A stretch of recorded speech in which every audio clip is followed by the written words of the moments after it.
Cupertino Sunnyvale has provided us, through these forums, the opportunity to learn about candidates and their positions on issues of concern to the citizens of Cupertino. These forums have always left us better equipped when voting for candidates. Today, they have once again made that possible. That said, today's forum will differ slightly from prior forums. The League of Women Voters of Cupertino Sunnyvale has an outstanding issue with the city of Cupertino. To avoid any appearance of conflict of interest, the League has asked the geographically adjacent League of Southwest Santa Clara Valley to provide the moderator for today's forum. Our moderator today, Eleanor Yicht, is a current Vice President of the League of Women Voters of Southwest Santa Clara Valley, which covers the cities of Saratoga, Los Gatos, Monte Sereno, Campbell, and a small segment of West San Jose.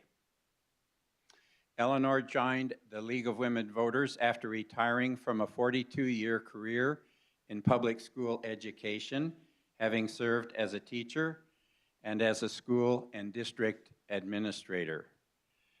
Eleanor has served 5 terms as president of her league and also is in charge of voter services, which include candidate forums and pros and cons. In fact, her favorite league activities are moderating the candidate forums and presenting the pros and cons on ballot issues, because those 2 activities help to create educated voters, which is the primary goal of the League of Women Voters. Thank you so much for joining us today. Eleanor, the floor is yours.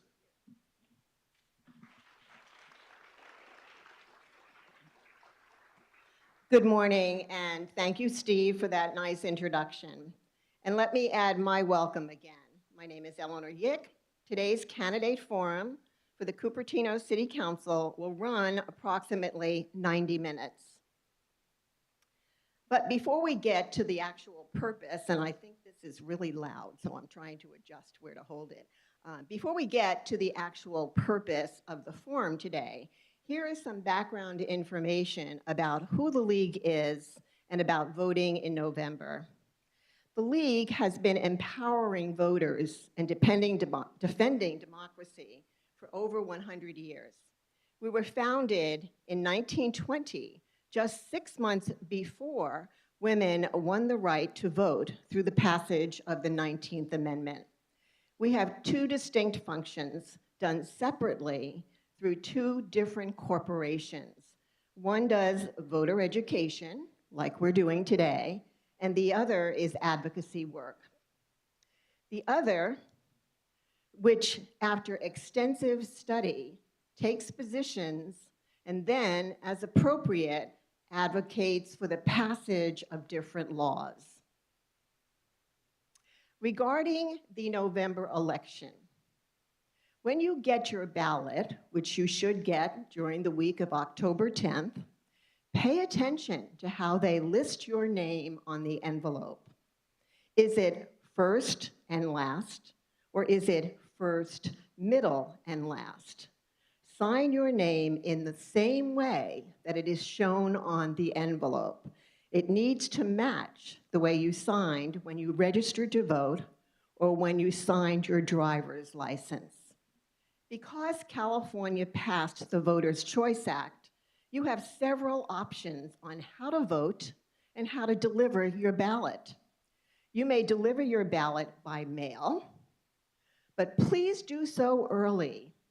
You may place your ballot in a secure Dropbox, of which you see example there in the middle, or you can deliver your ballot to a vote center. These centers replace the community polling stations that we used to go to.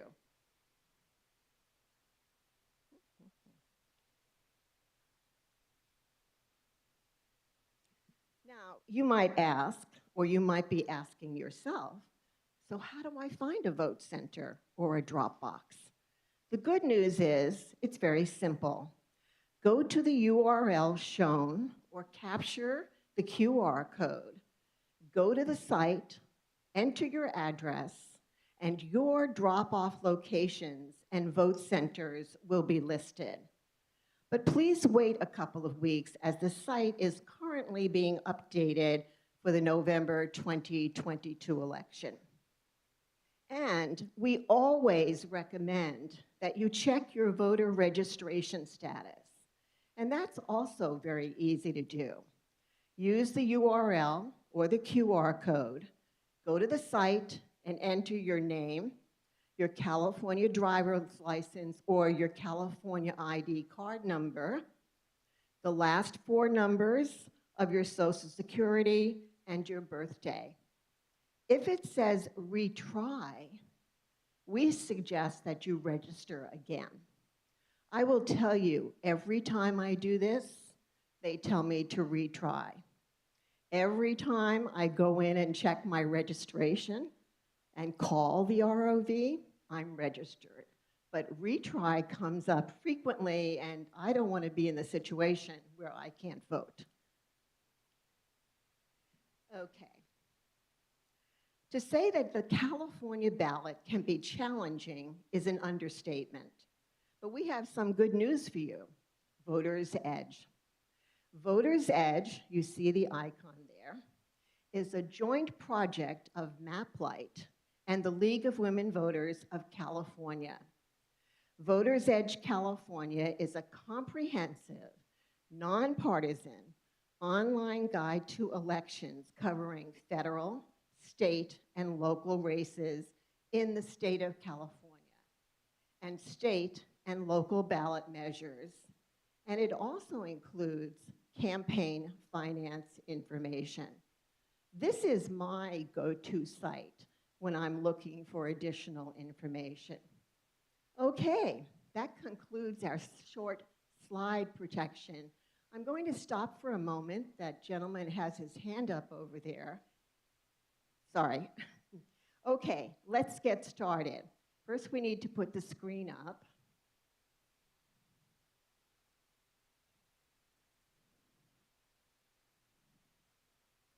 Do we have someone in the audience who can put the screen up for us? Thank you. Okay.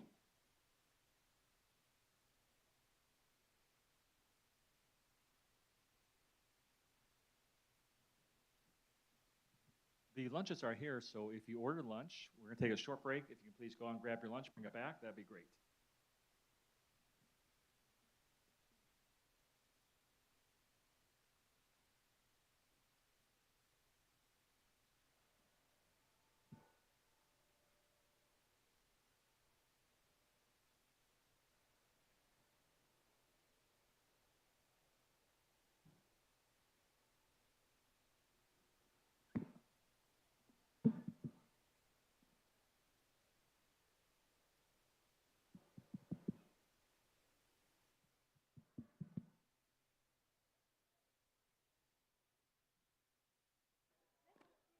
Testing. Test.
think I got it now. Okay. All right, we're ready to get started. We have 7 candidates for 3 Cupertino City Council seats, each with a 4-year term. The candidates have agreed to the format and the ground rules for this forum. I will pose the questions, which were gathered in advance. Each question has a designated response time of 90 seconds or 60 seconds. A timer will give the candidates visual signals to help them pace their responses and stop on time. So candidates, I would suggest you kind of keep your eye on him to watch the time. Each candidate has agreed to be responsive to the questions that are asked, civil in their responses, not interrupt another candidate or the moderator, not make any remarks that are personal in nature or directed at any individual. If a candidate violates the ground rules more than twice, the candidate may be removed from the forum. We also ask the candidates and the public, if you choose to reference the recording of this forum or any of our forums, to do so in its entirety. You may not reference only a portion of the recording. That's per FEC regulations. Each candidate also has one 30-second rebuttal opportunity they may use to rebut remarks made by another candidate. They may not use the rebuttal time to just add to their own comments or go off topic. If a candidate would like to use their rebuttal, raise your hand. If by chance I don't see you, say, please, Eleanor or moderator, and then I will make sure. I will try to keep my eyes up there. And now I want to extend my warm welcome, and as I call your name, I would like the candidates to come up. Claudio Bono, welcome. Liang Chow.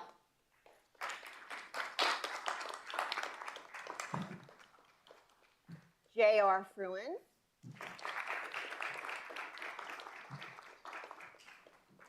Sheila Mohan.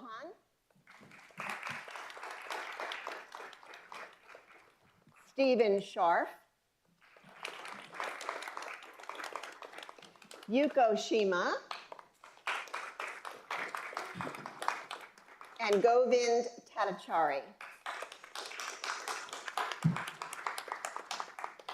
We are now going to jump right in as soon as our candidates are seated. Please check your microphones. You'll notice some of you need to share. We thought this was a good exercise because when you're council members, sometimes you have to share. So we're starting like that. The speaking order for the first question will be this order: Claudio Bono, Liang Chow, J.R. Fruin, Govind Tatachari, Stephen Scharf, Yuko Shima, and Sheila Mohan. And I understand from the League of Cupertino that they've discussed with the candidates, and I will be using your first name during the forum. We will start with Claudio. You will have 90 seconds to respond. Why are you qualified to be on the Cupertino City Council? My apology, could you please repeat? I couldn't hear you. Oh, I'm sorry. And that's a good point. If a candidate cannot hear the question, please don't hesitate to ask me to repeat. Also, if you're later in the queue, sometimes you forget what the question was, don't hesitate to signal me, and I'm happy to repeat the question for you.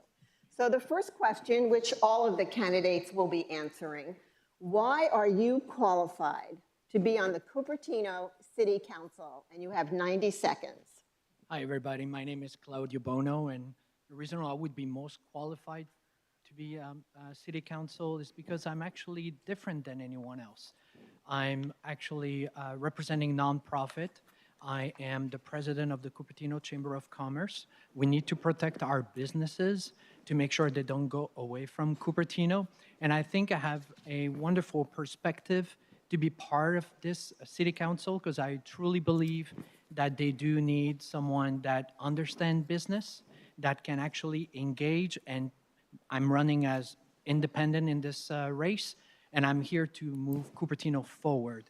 And I think that my business know-how on how to negotiate can actually making sure that everyone is heard. I'm a Cupertino first person, and I'm here to make sure everyone is happy and everyone heard and everybody has their needs and wants. Thank you. Liang? Hi, I'm Liang Chao, current Vice Mayor of Cupertino. I'd like to thank everyone for coming and the Rotary Club and Chamber of Commerce for hosting this forum. Your service to our community is valuable. I have lived in Cupertino for 24 years and love this community. We've accomplished many things despite the pandemic and staffing challenges facing every city. A subset is listed on this flyer you can find outside. I do not, with my engineering background, I do not blindly follow staff recommendations or advocacy by special interest groups. I trust but verify. I spend time doing research to find out what policy options are suitable for Cupertino. When residents bring up their concerns, I explore various methods to find a solution to address their concerns.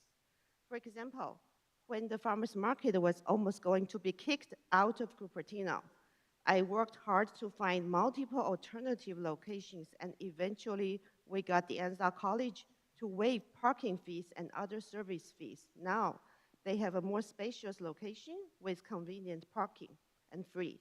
I value transparency and evidence-based decision-making and fiscal responsibility. I work for you, the residents of Cupertino. Thank you. Thank you, Liang. Next, JR. Good afternoon. My name is J.R. Fruin. I am a third-generation resident of Cupertino, which brings me to the first reason that I'm qualified. My roots run long and deep in this community. When I came back from college, I joined a number of different organizations here. I now sit on the boards of at least 6 nonprofits. Excuse me for just a moment. Some people are signaling that they can't hear you. Sure. I think you have to speak a little bit closer to the mic. How is that? Oh, yeah. Okay. Yes. Right. My name is J.R. Fruin. I'm a third-generation resident of Cupertino. That really brings me to the first reason that I'm qualified. I have committed my life to this city. My roots run long and deep here. I serve on half a dozen nonprofit boards in order to help prepare myself for helping the rest of my community. I am also an attorney by training and trade. In essence, what you do on city council is you draft and vet legislation and you broker compromise. What do you do as an attorney? You read law, you understand law, you interact with law all day, and you broker compromise. That gives me a special and unique set of skills that no one else on this stage has. Finally, if you were to go to my website, www.jrforcupertino.com, you will find a rather lengthy list of endorsements there. That's not something I'm touting just because these are friends and so forth. I'm touting them because what they show is the breadth of support that I have elsewhere because I have a mutual relationship of respect with these individuals. This includes our entire delegation in Sacramento. As a result, not only can I advocate better for this city, it means that when our delegation in Sacramento does something that is contrary to Cupertino's interests, I am best positioned to hold them accountable. Thank you. Thank you. Candidates, you are able to take your microphones out of the stand if that would be easier for you, and then just pass them to each other. Next, we will go to Govind.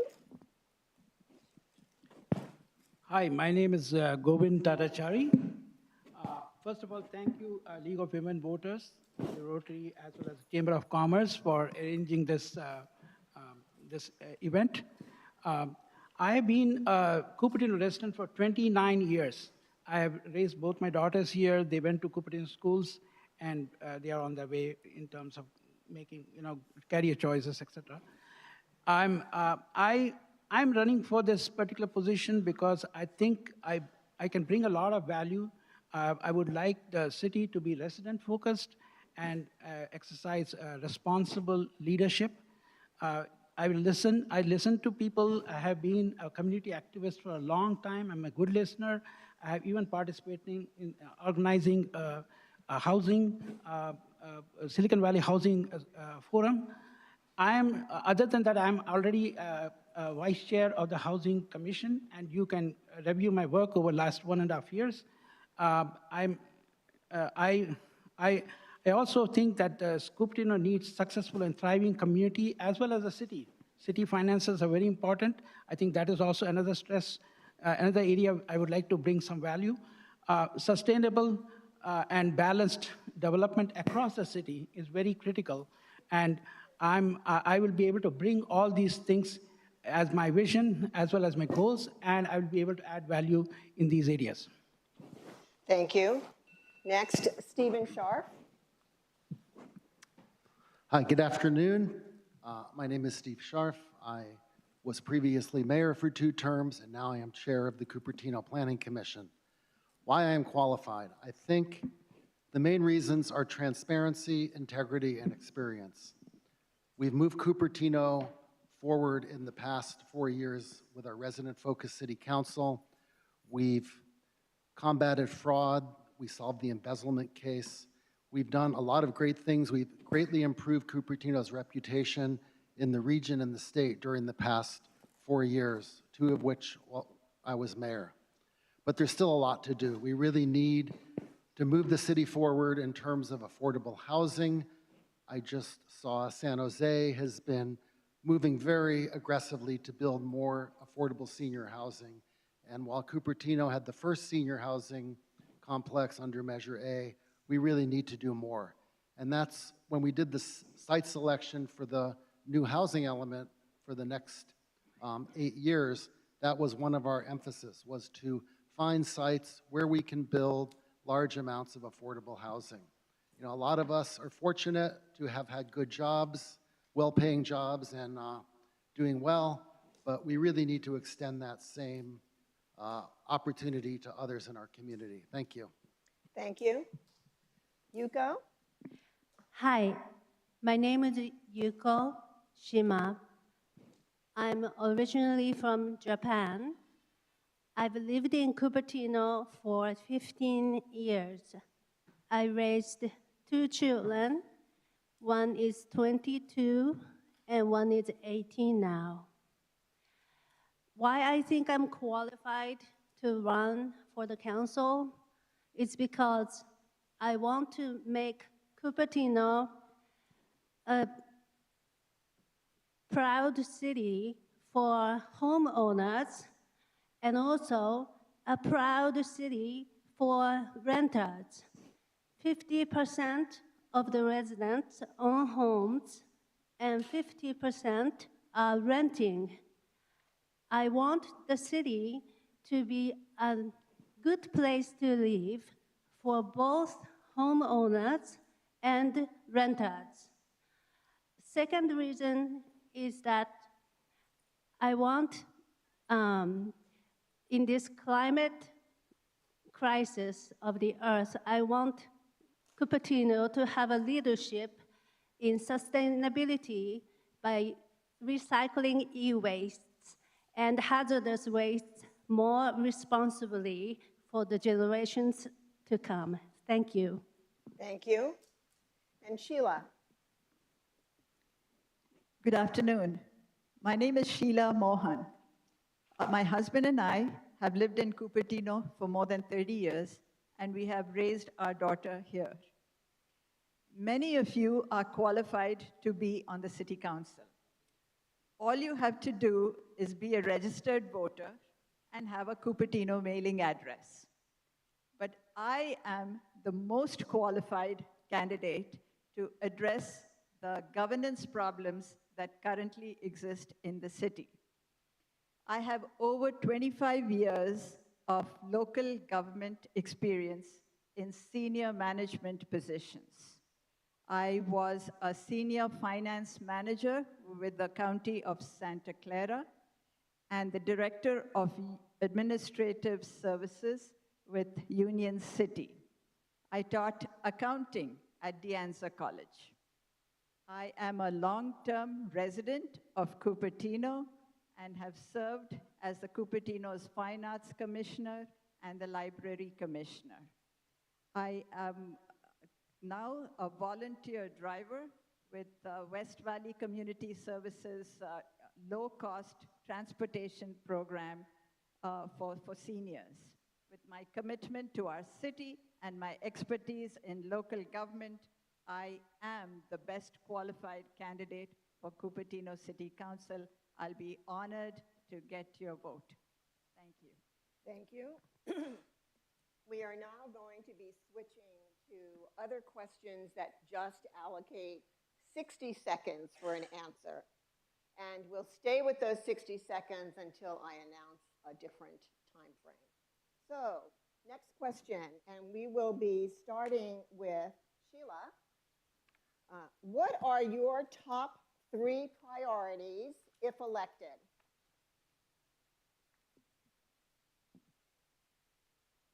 My top 3 priorities.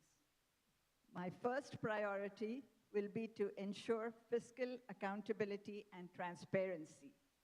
I will make sure that every dollar generated in Cupertino goes towards the betterment of Cupertino and its residents, and not on unproductive litigation. My second priority, to provide housing and transportation opportunities for all those who want to live here and work here.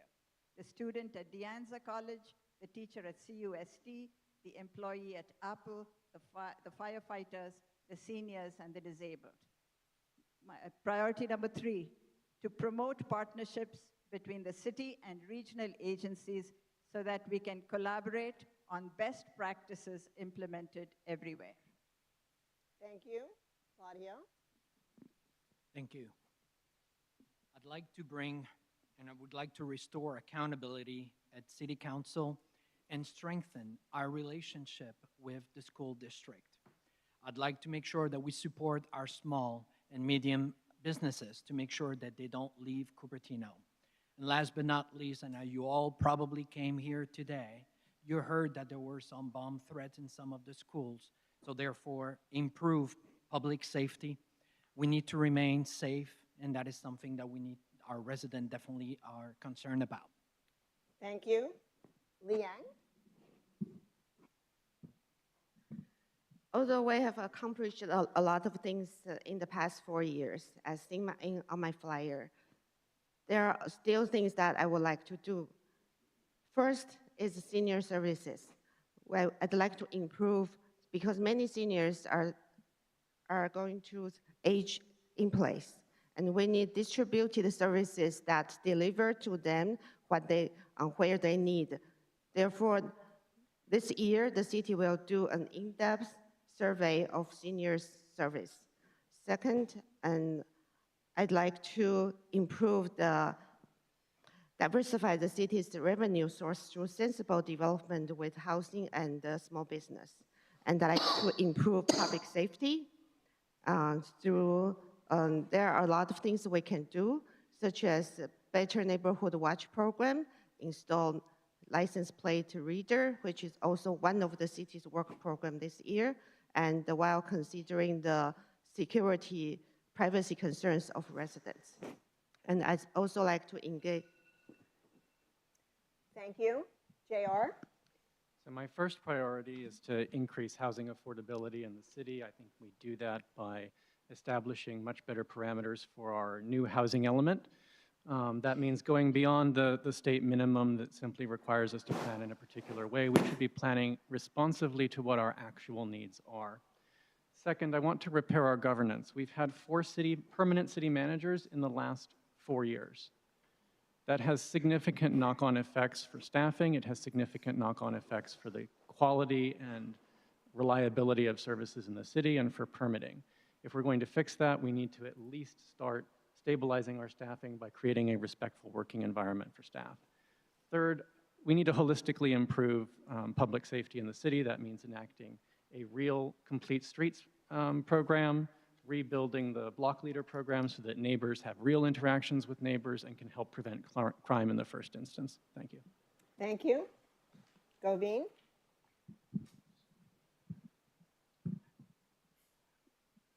The three priorities that I already stated in my previous reply was essentially we need to be resident focused. We have to serve the residents. Excuse me, I have difficulty hearing you here, so I'm sure people way in the back. So Yeah, pull that is it better? over. That's much better. Thank you. So I stated the three priorities. One is we need to be resident focused because it's the residents who the city serves, and we need to have a very responsible approach to our leadership. We have had issues in the past which we should learn from, and we should be able to overcome that particular thing by instituting better policies and better procedures. The second is that we definitely need a successful and thriving community and city, and that essentially means that we have to take care of what the residents' needs are in terms of for them to succeed, and also for the city to succeed. There's a financial income and expenses. Then the third is the sustainable and balanced development across the city. Recently, the kind of housing element which has been passed, it concentrates about 19% of the new housing stock in half a mile. Thank you. Steve? Thank you. So my three priorities: first, fiscal responsibility and transparency. And I would like to thank the current council. They did hire an internal auditor, and they did pass an ordinance that requires paid lobbyists to register with the city. The second is sustainable growth, so we can maintain our suburban quality of life. And the third, which I've been working on extensively, is creating a housing element that is accepted by the California Department of Housing and Community Development. We went way beyond our requirement of about 4,500 units, and we do that because we know some won't be built, but we have a huge margin now, and we're hopeful that the state will accept that. We really need to increase the amount of affordable housing, and even beyond what the housing element requires, we need to get the county to help fund more affordable housing for lower income residents. Thank you. Thank you. And Yuko? Okay, my first priority is affordable housing for De Anza students and Apple employees. Affordable housing for middle income and low income populations. My second priority is environmental. I want to open about 12 e-wastes and hazardous wastes drop-off locations in the area so that people don't need to put them in the garbage, but people can bring it there so that we pollute less our Mother Nature. My third priority is make sporting facility, swimming pool accessible for residents for $2. Thank you. Thank you. Our next question, and we're actually going to begin with you, Yuko. So, California's RHNA, which means Regional Housing Needs Allocation. The allocation for the city of Cupertino is approximately 4,600 new housing units with significant penalties in place if you miss the target. What is your plan to meet the city's RHNA allocation, and try to be very specific? So, Yuko, we will begin with you. Okay. There are many parking lots owned by businesses. Those areas, for example, old Pizza Hut location near De Anza College, if the owner of the land could donate the land to 501c3 nonprofit, and then the nonprofit is going to donate the land to the city. We could build housing there. We could build probably 3-story housing there to accommodate at least 120. And utilizing the empty, unused land, working on each land, don't delay the time, but just hurry up and fulfill the responsibility. Thank you. Thank you. Sheila?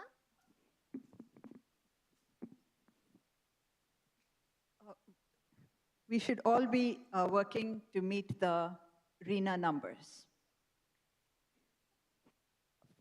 Primarily, I want to say that I will comply with state law, which is SB 35 and SB 9, and not be an obstructionist to our obligations as public officials. We should all be engaged with residents at all levels, the students, the firefighters, the seniors, the disabled, to make sure that we have housing opportunities for all who want to live here and work here. And we must make housing a community-driven issue. We should make sure that transit-oriented development is a key part of all our discussions. For my part, I will make sure that I move the housing element forward. I think we can do a lot better than building only 20 units in the last 3 years. Thank you. Thank you. Claudia? As a businessman, I have, I believe, the skills that would benefit the city in order to negotiate, when it comes to negotiate with either developers or local governance. So I'm trying to achieve RENA by also providing and listening to what the residents' needs and wants. And I think that's where I fit best in here. I am a wonderful negotiator, and I think you'll be surprised how we can turn things around and actually give hopes to the residents. Thank you. Liang? Thank you.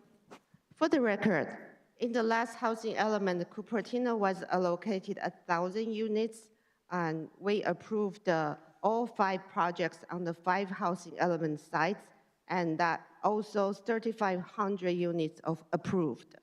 Whether they are built, the city cannot control. For this housing element, we have identified many sites in Tier 1 and Tier 2 so that the city could improve our capacity to accommodate housing.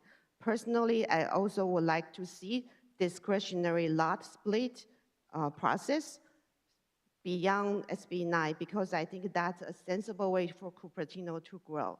SB 9 projects would not allow any public input or appeal. However, I do support duplex that with 0 lot split. We do already have Stevens Creek and De Anza zoned for residential. Any project outside of the housing element can still be proposed. Thank you. Thank you. JR? So I think we start by following the law.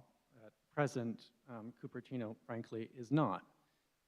We are relying extraordinarily heavily on 2 projects in order to meet our RENA obligations, and neither one is particularly likely to be built during the production period. That's a legal standard that we have to meet. We are not going to meet it. In addition, it would be, I think, folly to think that we're just going to immediately get our housing element certified right away by the state. That has only happened in one place, Alameda, and they worked really, really hard to do it. We are not putting in that work. So I propose that we change gears, that we try to identify all of the places in the city where we feel that housing would be appropriate and that matches the needs that we have as a city. And I think that we need to focus that in particular on our major transit corridors and commercial corridors so that people can live closer to where they want to be, where they work, et cetera. Then we don't have to clog up the streets with traffic as we see these new homes built. Finally, I think that we need to come together and predefine our community benefits packages more like the state density bonus law so that developers have an alternative. Thank you. Thank you. Govind? So there are state mandates which is essentially that we need to build 4,588 units. Of course, we always have to build more than what that for us to be able to achieve the targets. The most crying need is actually for affordable housing, and affordable housing is a very hard proposition to meet. And the reason is because we just need funding to help us move it forward. It's not very easy to build. It's something which requires financial subsidies. In terms of affordable housing, concentrating the housing on one side of the city, I don't think is a very wise approach. It should be distributed across the city. We still have about many more housing sites that can be identified, and I would assume that we go a little bit beyond what the current housing element site selection has been. Thank you. And Stephen? Well, I've been working on the RENA situation for about 6 years now. And what we did with the 6th cycle housing element, we did site selection of the 4588 plus a big margin, and we're very careful not to fall into the trap of other cities, especially what happened in Southern California, where they chose sites where the property owner had no interest in building housing. So almost all of our sites in this element are where the property owner has an explicit request to build housing. And also, we're fortunate we have the pipeline projects. We have 4 of those, and the mayor and I, as chair of the Planning Commission, we have been meeting with these property owners to ensure that these pipeline projects are planning to move forward in the near future. We cannot force a developer to build their approved projects. We can only urge them to do so. And thank you. Thank you. Our next question will be starting with you, Steve. What changes would you propose to make Cupertino more inviting for small businesses? So that's an excellent question. I think one thing we really need to do is we need to have a city office that meets with small businesses and evaluates their likelihood of success in Cupertino. We've all seen way too many restaurants that are not good fits for our city. People invest their life savings, and after a year, those restaurants are gone. So I would love to have some kind of city commission or committee that helped meet with small businesses so we did get the proper kind of businesses in our city. Personally, I was thrilled when we got the Trailhead Cyclery building business to replace the old gun store. I thought that was a great thing to replace a gun shop with a bicycle store. And I think that store is doing really well. We need to really be careful. We just lost the iconic Cupertino bicycle shop after more than 50 years, which was a real shame because they couldn't find an affordable location to move to. Thank you. Thank you. Oh my goodness. I'm sorry. Next, we'll have you go. Okay, to make Cupertino more inviting for small businesses, there are different degrees of smallness, like restaurants, cafes, or my business like mine, like home-based. I have 2 options. One is that city will own facilities that offer free to the small businesses so that small businesses can operate there free and make profits. Second is that when this shopping center is designed, make the parking space accessible from all 4 directions instead of like just one, which is very difficult to find. Thank you.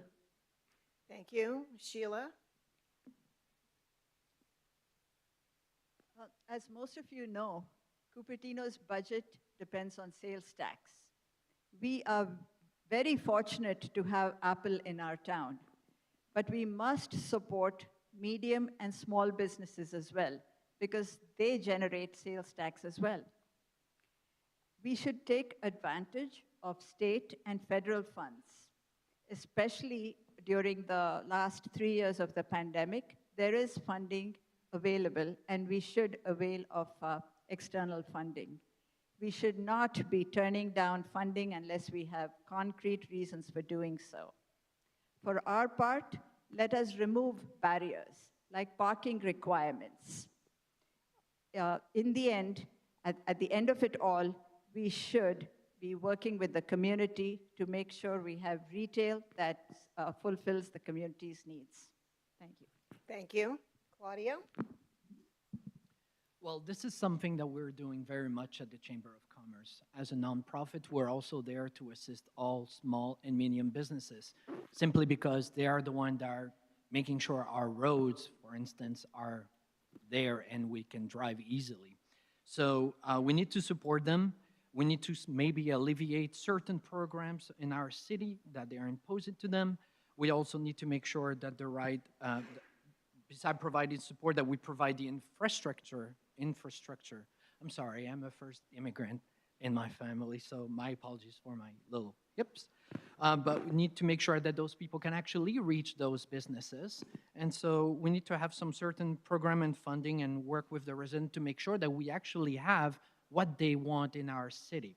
But we definitely need to provide support to ensure that we keep all the taxes and keep them, and not for them to leave. Thank you. Liang? Small businesses need parking. When we redevelop a project, we need to make sure that they are accessible by customers. And this council has attended many grand openings of small businesses held by the council. We are fully supporting of them. And we could consider ordinances that preserve moms and pop shops in our city, like many other cities have done, and they have challenges recruiting employees. We can do more to maybe encourage high schoolers and colleges to take on jobs. Also, many small businesses in Cupertino are at-home business, especially woman-owned business. They need meeting spaces. I think Cupertino can do more to provide some city meeting spaces for small business center and encourage more co-working space for startups.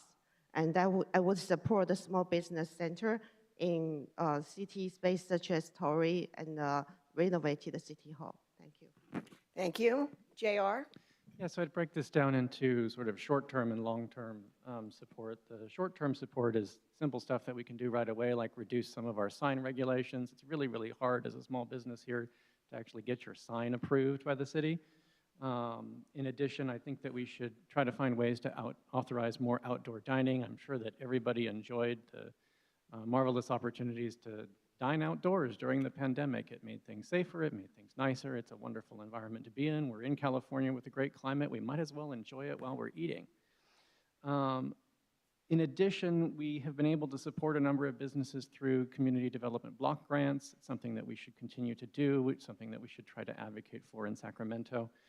In a more permanent sense and in the longer term, we need to continue our partnership with the Chamber, which has been strained with council of late. And I think that we need to stay in genuine communication with small businesses so that they understand that we're here to help advocate for their interests. Thank you. Thank you. Govind? Interesting question. I'm very happy Chamber of Commerce is hosting this event. Chamber has a big role to play in this area. Most importantly, businesses run on cost structure. So the cost structure analysis is very important, and there are certain costs which are, whenever a property changes hands, etc., the cost actually of operations goes up. The other thing we could do in terms of providing Philip is we could provide incubation as well as centers where we can help the people get trained. We need a trained workforce. That's something we have not been looking at very seriously. We also need a method to promote businesses which are much more active. We need to identify the right mix of businesses which are likely to succeed. We also need parking space and foot traffic for many businesses to succeed. We need to look at the issues that the small businesses face, and it's not it's not rocket science, it's all cost structure, ability to make a profit and be able to survive. Thank you. And our next question, we're going to begin with you, Govind. The question is, the Lehigh Cement Plant and Quarry has been in operation since 1939 and producing more than half of all the cement used in the Bay Area. In the last 10 years, Lehigh has also been cited over 2,000 times for environmental violations and fined almost $13 million. What, if anything, should the city do to reduce the environmental violations from this plant? I happen to know this issue of not only cement as well as mining. My father happens to be from the mining school, the first mining school in India, and I grew up in mining towns, and I'm very well familiar with the mining-related issues. I think, first of all, Lehigh has been quite irresponsible in the way they have operated. I think they need to understand that they are living next to Silicon Valley, and they need to be much more responsible to the population which is there. I think what needs to be done is the city it's actually something that it's under the county's jurisdiction, and I think city has already done enough in terms of raising this issue with the Board of Supervisors, and I think we have made considerable progress in that area. We just need to reduce the amount of traffic that is there and make sure that that particular plant is shut down as soon as possible. Thank you. Whoops. And Stephen? Hi. So when I was on city council, we engaged with a law firm to look into the Lehigh violations of environmental laws. And that's one of the reasons they are not producing at this moment, is because we got the county to issue all these fines and citations. Now, cement is an important thing in building. If the owners of Lehigh would be willing to comply with the same standards that they are forced to comply with in their plants in other countries, we would have a very clean plant. So if they're not willing to do so, I think it should be shut down, but I'm hopeful that they could be encouraged to do that. And I did visit a couple of weeks ago the Rosie the Riveter Museum in Richmond, where they talked about that plant because it was originally Kaiser Cement, started by Henry J. Kaiser. And I just wish we could have owners that were responsible as Henry Kaiser was in operating facilities. Thank you. Thank you. And Yuko?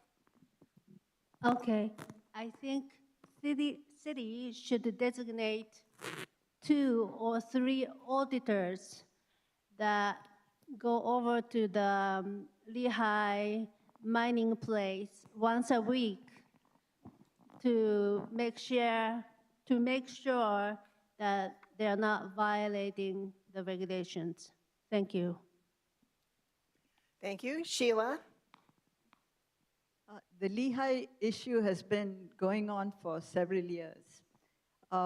When I was working with the County of Santa Clara, this was a big issue, and I remember City Council members arguing their case before the County Board of Supervisors. So this is not a problem that was created recently. It's been long-standing. As public officials, it is our obligation to keep our residents safe. So pollution and addressing the neighborhood problems are critical. In the past, as we all know, Lehigh has acknowledged the violations, paid the fines, but has done nothing much to mitigate the problems. The county is now in the process of purchasing the Lehigh property, and in my opinion, that is probably the best way to go. Thank you. Thank you. Claudia? Thank you. Like Sheila mentioned, actually, this is not new. So we need to engage and look at those violations, and I truly believe it's about leadership as well. Owners of Lehigh needs to comply with the standards, needs to engage and negotiate to make sure this actually does not happen again. But I think it's all about making sure that this does not happen, and then we need to take aggressive actions for them to understand that if elected as a city council, I mean business. Thank you. Liang?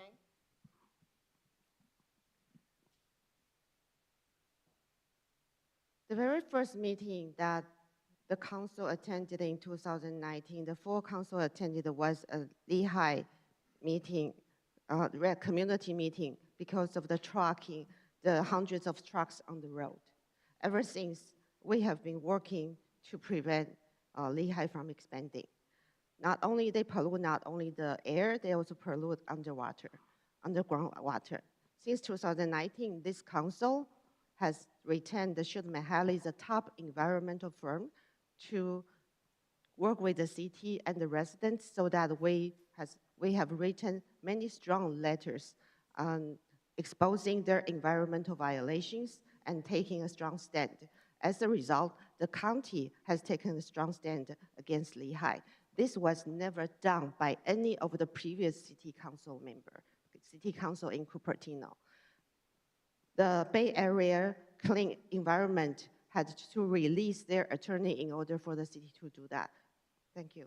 Thank you. And JR? Sure, I think you're actually witnessing one of the rare broad areas of agreement on this stage.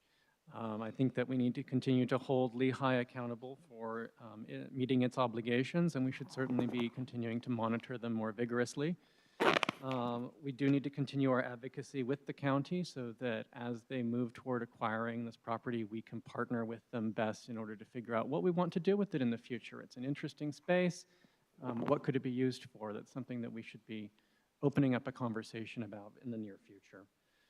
And then finally, I think we also, given that this is still an important facility that produces materials that we are going to need in order to build all the housing that the state wants us to be able to build, we need to make sure that we're also authorizing the use of other materials, things like cross-laminated timber, that we're not making the mistakes that Los Angeles has where they've decided to ban this material. Thank you. Thank you. Our next question. The City Council has been publicly criticized for both the length of council meetings, which frequently have gone well past midnight, and the number of closed-door sessions. This makes the City Council less accessible and less transparent. What will you do to improve the situation? Please be specific. Excuse me. Yes, I'll repeat the question. And we're going to be starting with you, JR, on this one. The City Council has been publicly criticized for both the length of the council meetings, which frequently have gone well past midnight, and the number of closed-door sessions. This makes the City Council less accessible and less transparent. What will you do to improve the situation? Please be specific. Sure. So I think that we start by ensuring that each one of us actually comes prepared. I can make that commitment to you. I do it anyway in my role as policy director for Cupertino for All when we have to advocate before the City Council. It means reading your packet in advance. It means submitting questions to staff in advance so that you are not having to ask questions on the fly, expose a lot of confusion, or, for that matter, ask a question that is already readily answered in the staff report. This is something that you see all of the time. It consumes a huge amount of time. Secondly, I think that we need to limit the individual amount of time that people on the dais are speaking. It's very, very easy to want to get out your view, but that's equally the public's time, and they need to be invited into that process and have the time to speak. I also think that we have made it a little too difficult of late in order to actually get your view off as a member of the public, because after the first person has spoken, you don't have the opportunity to raise your hand or add a remark, et cetera. You are cut off. We need to change that policy, make it easier for people to engage. Thank you. Thank you. Govind? We went through pandemics, era, and then we did have Zoom meetings. To a large extent, as far as I recall, many of the meetings were stopped exactly at midnight and continued to the next day or stopped earlier. So in some way, the City Council has already made accommodations because I have been a part of, I listened to these meetings. I think the number of closed-door sessions which they are being accused of are mostly to deal with staff issues, and I do not think that all of them can be done in public. However, I would encourage any city council to exercise both, and one thing I will definitely say, I definitely don't want to reduce the time that the public has to speak. I think that should be one of the inputs that we definitely need. Thank you. Stephen? Thank you. So I will confess to being guilty of being mayor when there were long meetings. And one of the reasons is that I always believed that every resident should have the opportunity to speak for their 3 minutes. They wanted to be heard. They deserve to be heard. And it's true that sometimes democracy is tough and meetings will run long. I do like what Mayor Paul has done with the midnight cutoff, and the meetings are extended into the next day or into the next week. Maybe we need to reduce the number of agenda items. Maybe it has to move to a meeting once a week instead of every 2 weeks. As to closed sessions, hopefully people understand that personnel matters and exposure to litigation must be disclosed, must be discussed in closed session. There's really no way to eliminate that. It's part of the law, and hopefully people understand that. And yes, closed sessions do occur quite often on City Council, and that's part of the job. Thank you. Thank you. Yuko? Yes, I think city council meetings should be held at least once a week from 6 to 9, which is for 3 hours, instead of like from 5 to midnight, like now, which is we are too sleepy, we can't keep up. So at least city council meetings should be from 6 to 9, and then if it falls on Monday, and if we need to discuss anything more, we could have additional meeting held on Wednesday or Thursday before the following Monday, waiting until next Monday. Thank you so much. Thank you. Sheila? I will govern, not micromanage. I will manage council meeting time effectively and efficiently, and not waste time and resources of staff and speakers and residents by endless discussions on consent items. Many of these consent items are routine issues, and they need to be dispensed of quickly. I will also ensure transparency and reduce the number of closed sessions. Last year, I think there were more closed sessions than open sessions. I will focus on strategic planning and not day-to-day tactical administrative actions. I will make sure that we treat our community who is there to provide input with respect and dignity. Thank you. How long do we have for that? 30 seconds. 30, okay. I'm sorry, 60 seconds. 60 I wanted to seconds. take longer on this one, but I'll let you know this. As a president of the Cupertino Chamber of Commerce, we do have board meetings and agendas as well. It's all about preparations. Personally, it's all about leadership and about take a stance. You have an agenda, you keep the minute. It's about respecting everyone. While I understand the residents have something to say, it's wonderful and great. However, we have an agenda, and today we're going to do everything we can to make sure it's over and done with. So closed sessions does not give really confidence to residents because there's nothing to hide, and I think that's what we need to work on. But again, for me, it's leadership. If my meetings do not end on time, it's because maybe I'm not prepared, but I'm also have to come prepared and take actions and take solutions based on the agenda, period. Thank you. Thank you. And Liang? Thank you. I feel strongly about this issue because on December 4th, 2014, the previous city council gave Balco 2 million square feet of office space at 1 a.m. in the morning, that got me involved in city politics. City council should not make important decisions after midnight. And if an issue is important, it should be continued to the next meeting.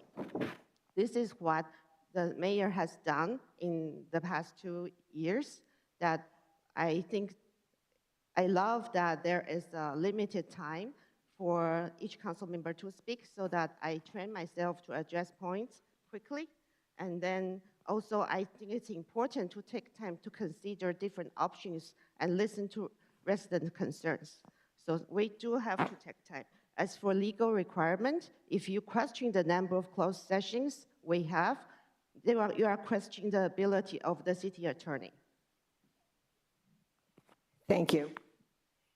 And Liang, we'll begin with you with the next question. Our city is increasingly divided by issues and geography.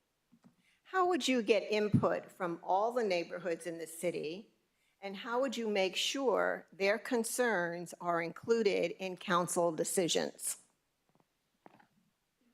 Another issue I feel strong about, and this year we have a work program item called Integrated Community Engagement. I do think this Cupertino doesn't have a legitimate newspaper. It's important for the city to do extra to reach out to residents. There are tools available that we would be able to get database on the residents so that we can reach out to them through various channels. And since I was on the council in 2019, I have been very friendly to talk to all the groups, even if they had opposed me in the last election. I think a page has turned. So I was friendly to the executive director of Chamber, and then Historic Society, and then, for example, Cricket Academy. And I attend all their events because I really think it's important to listen to all opinions. Their concerns, and especially when their opinions don't agree with me, they give me a different perspective that's really necessary. Thank you. JR? I think it starts with having conversations that are opened in good faith. Unfortunately, at present, if you were to go on to Nextdoor right now, you will find any number of very angry, vitriolic comments that are directed at different people for simply holding different views, accusing them of any number of civic sins.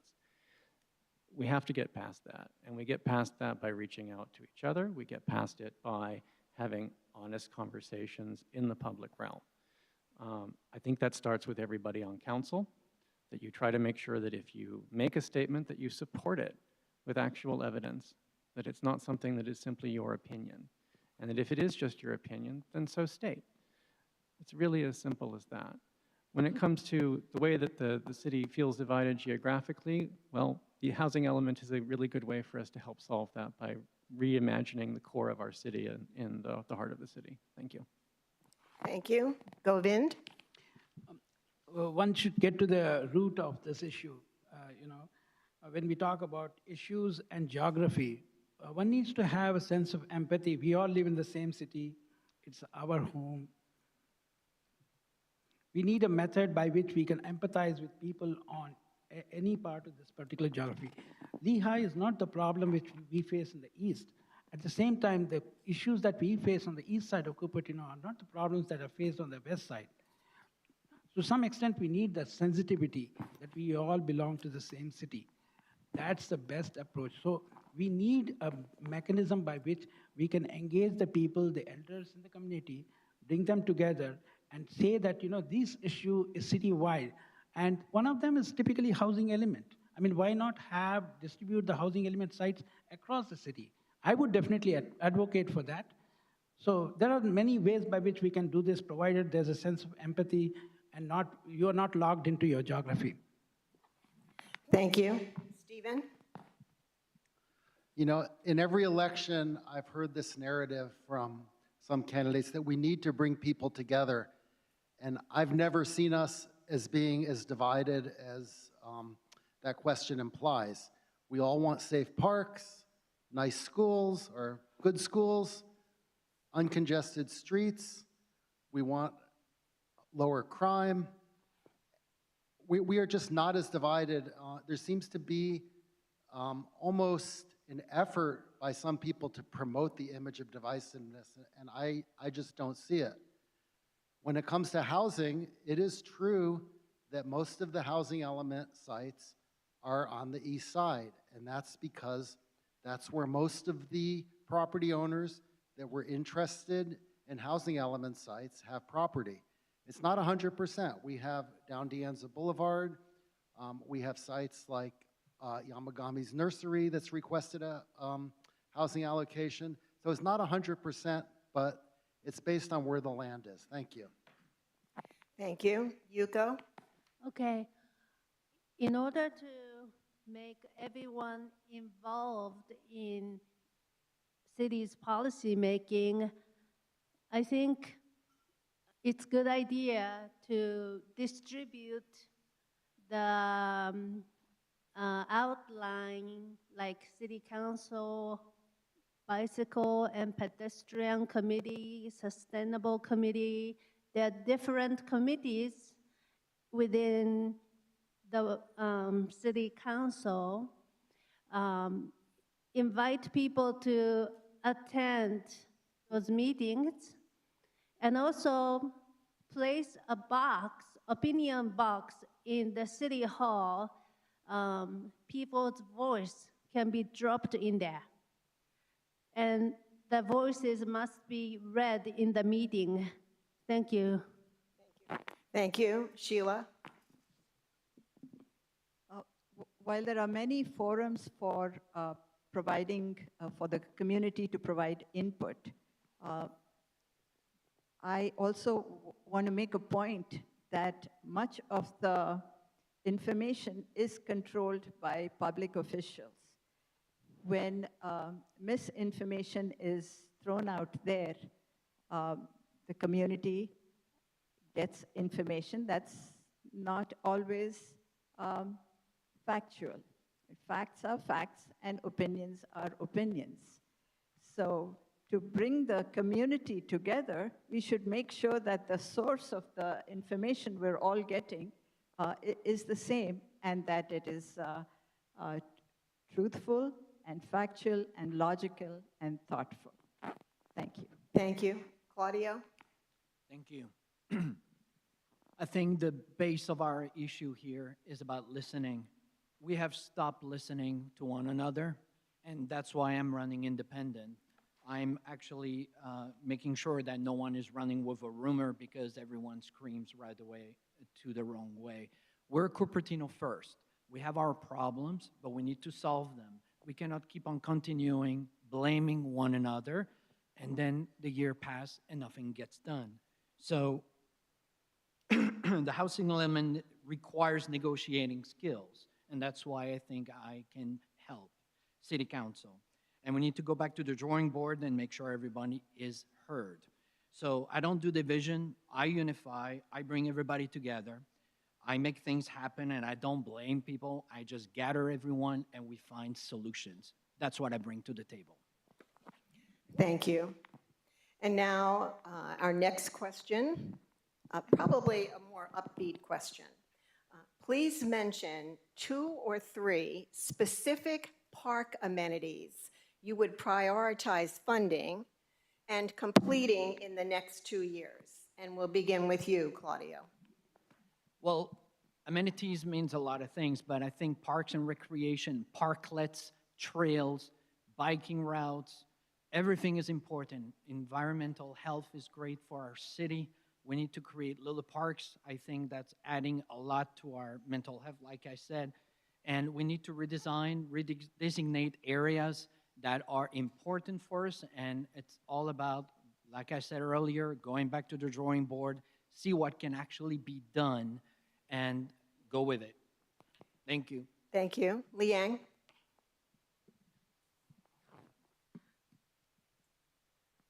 We will continue to fund the VIA shuttle that we have started, and since we got the state funding of $8 million to expand to Santa Clara, and we will continue to fund the inclusive playground, which we already fund, and continue the development of Meaty Park and the Memorial Park. And we will continue a discussion with Apple for continue the funding for bike path.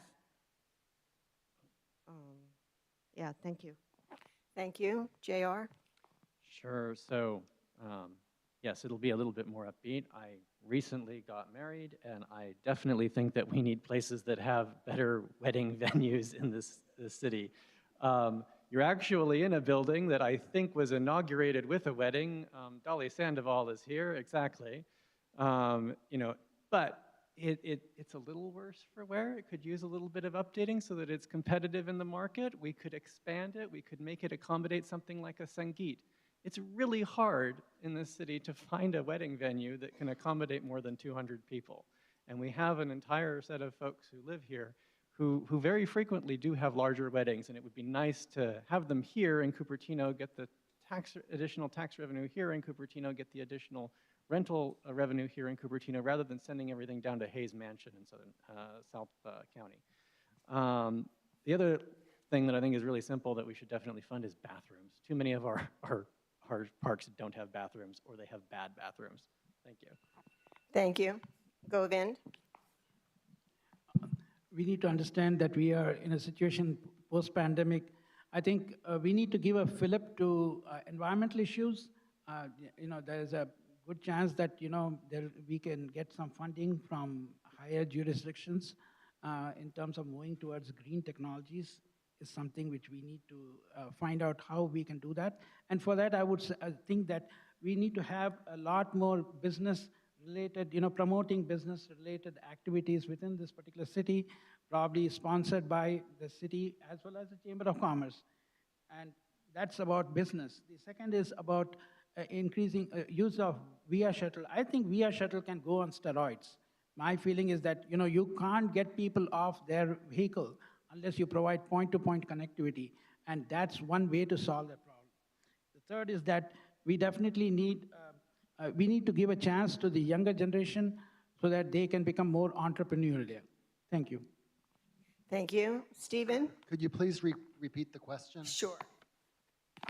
Please prioritize, I'm sorry, let me start over. Please mention 2 or 3 specific park amenities you would prioritize funding for and completing it within the next 2 years. Okay, thank you. So here's 3 things. I would like to see an adult park course like they have in San Francisco, which I have also seen in many other countries. I would like to see inclusive playground equipment placed at every playground when equipment is renovated or replaced, not just the Jollyman Park playground. And I would really like to see an aquatic center be built in Cupertino. We used to have a swimming pool over by the sports center. It was removed, and I think it would be a great amenity. I think a lot of people might get rid of their backyard pools if the city had an aquatic center. The other issue, I really favor keeping the Blackberry Farm golf course. Even though I don't golf, I've never golfed, I think it is an amenity that is appreciated by a sufficient number of residents that it warrants the city continue to fund it. Thank you. Thank you. Yuko? Okay, I have a question.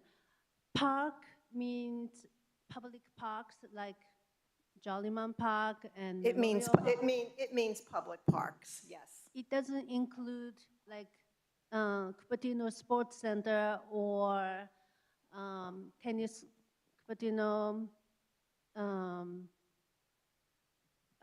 Blackberry swimming pool. It doesn't include those.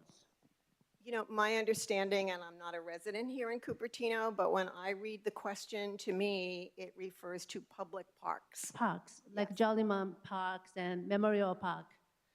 That's how I interpret it, yes. Thank you very much for the clarification.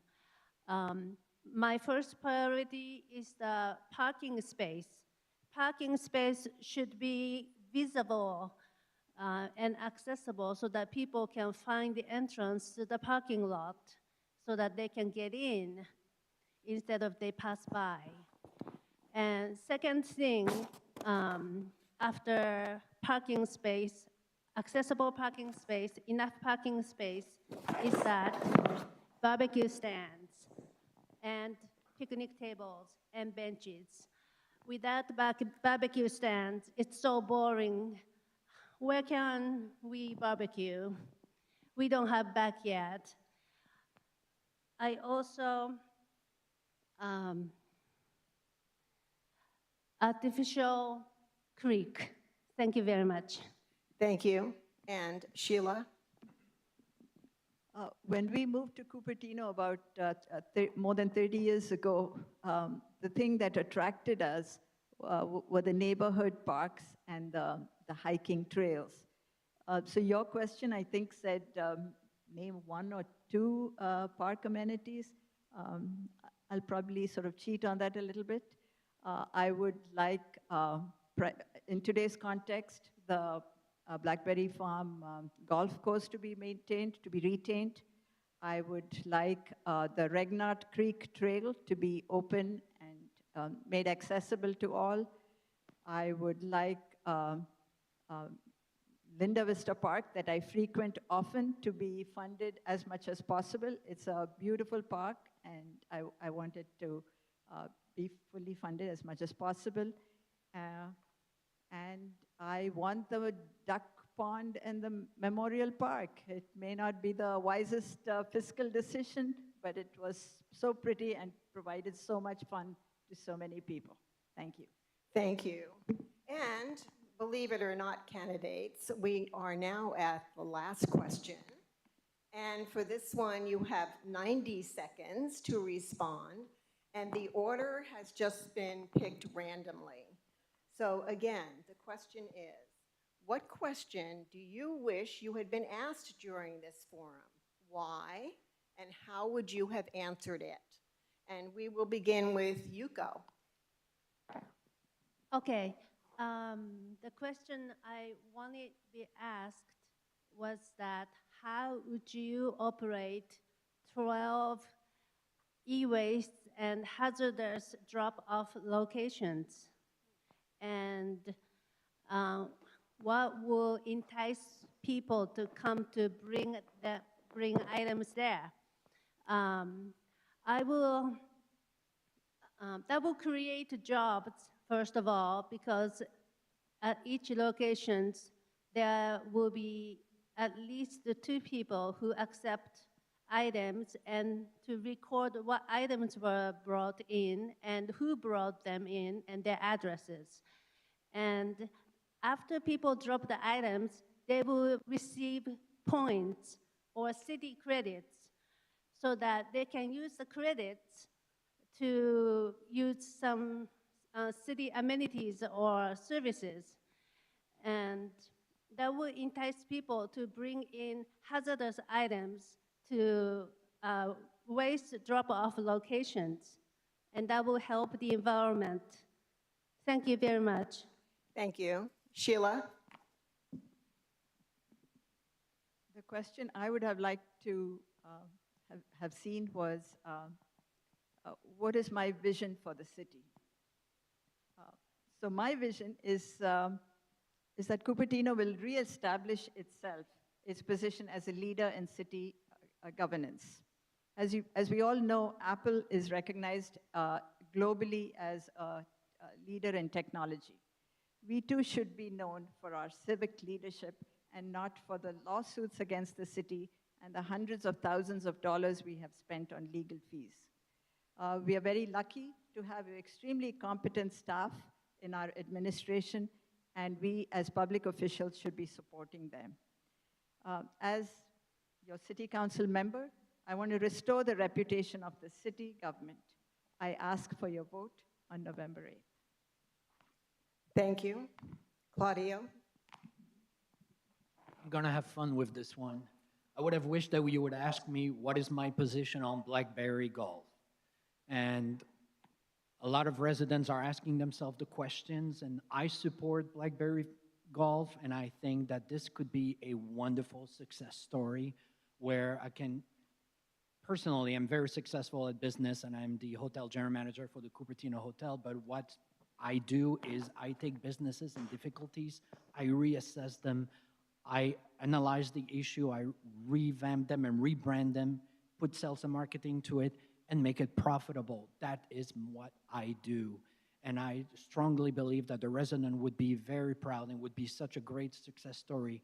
And it starts with leadership. And it's about a business know-how and how to put it out there and what we can do with it. But I'm sure if elected, I'm going to roll up my sleeve because that's going to be one of the success story in Cupertino. Thank you. Thank you very much. Liang?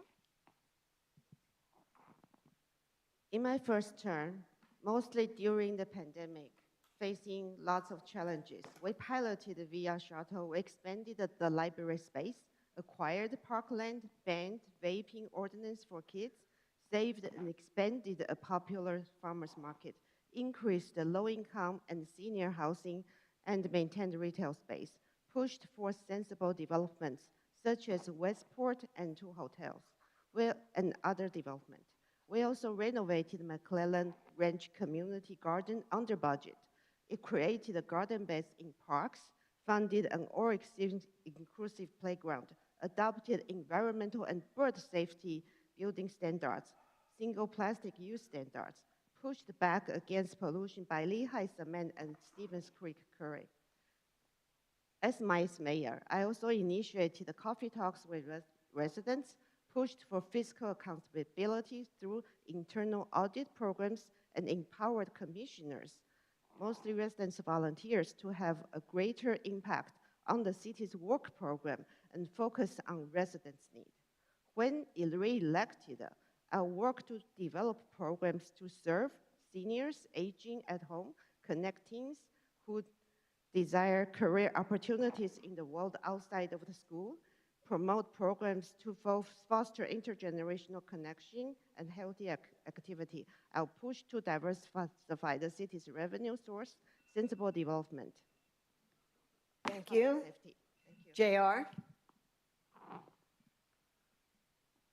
So in canvassing doors, one of the things that I keep hearing is about, the state taking away more and more local control and what we should be doing about that. The state is confronting a statewide challenge with statewide tools, namely legislation that affects everyone, everywhere, in every city. It's doing that because it has to safeguard the state economy and the budget. And if it doesn't, we will continue to see California shrink, we will continue to lose voting power in Washington, and we will continue to see more of the problems that we have right now grow, housing unaffordability, et cetera. But it's a blunt instrument, and so that balance is really, really hard. I respect the fact that the state has to make a balance. But we have an actual opportunity on our end to demonstrate to the state that we don't need their help.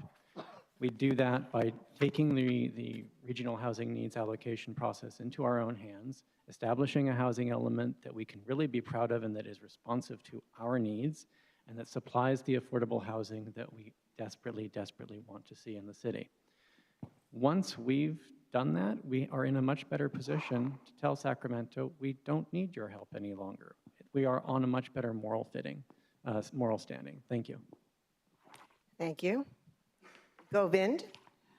One of the things I would think that could have been asked is what makes Cupertino successful? What makes Cupertino have this kind of diversity and vibrancy? And I think we need to find out whether this can be available for the next generation. So we need to look at the issues which are there, which might impact it. For example, school closures. I definitely think, Cupertino is known for some of the best schools, and why are we losing schools?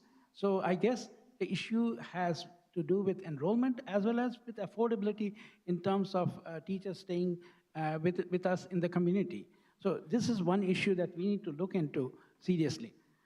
The second is that we need open spaces all over the city.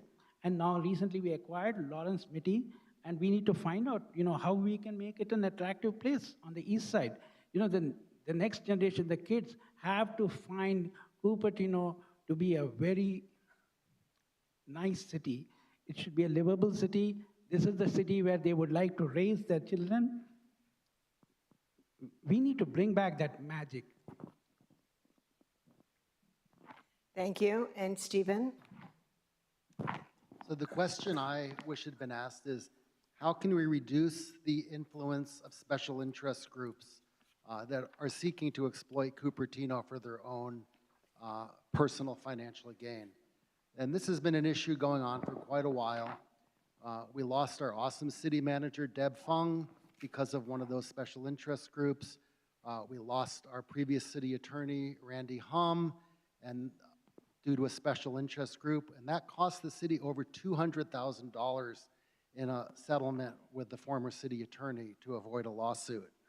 So we really need to look carefully. We need to elect candidates that are not controlled by any of these special interest groups.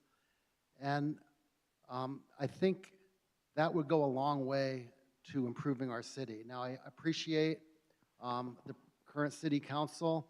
They did pass the lobbying ordinance, which many other cities and the state and federal government, they all have such ordinances. It prevents paid lobbyists from meeting with city officials unless they are registered. They can still speak at city council meetings, but if they want to meet with city officials or commissioners, they must be a registered lobbyist. And this will go a long way to increasing transparency and reducing the influence of special interest groups that really have no interest in making Cupertino a better place and moving it forward. Thank you. Thank you. Yes? Can I use a rebuttal for that? Yes, you may. So I'll just mention two things quickly. Excuse me, so a rebuttal, you have 30 seconds. Yes. Okay. So two very quick things. You know, I've recently had dinner with Deb Fung, and I don't think that she would agree that she was forced out by any special interests. So that would be news to her. Secondarily, with regard to the lobbyist registration ordinance, you know, I would be very mindful about how we describe our civil society, how we describe the nonprofits in our city. The reason that the League of Women Voters Cupertino Sunnyvale is not the moderator today is because it is suing the city over this lobbyist registration ordinance, which is definitively anti-democratic. Thank you. Thank you. Leanne, you want to use your rebuttal card now? Yeah, Thank you. back? Okay. Yes, 30 seconds. The county, Santa Clara County, San Mateo County, San Francisco County, all have lobbying ordinance. Many other cities do. Cupertino's those ordinance models after those ordinance. And despite the ordinance, I'm in continuous conversation with Audubon Society and many other nonprofits who do advocate at the city. We need to use our legal resources to protect the interest of the Cupertino residents. Thank you. Are there any other rebuttals? Okay, we have come to the end of our candidate forum. I do want to thank each one of you, Claudio Bono, Liang Chow, J.R. Fruin, Govind Tatachari, Stephen Scharf, Yoko Shima, and Sheila, I can't read my thing up here. Sheila, your last name, Mohan, right? Yes. Thank you so much. I hope the community appreciates people who are willing to step up and apply for and run for positions of leadership in their city. Our cities don't exist, our government doesn't exist unless citizens are concerned, stand up, put yourself out there, ask and answer many questions. And so a big hand for our candidates who are running.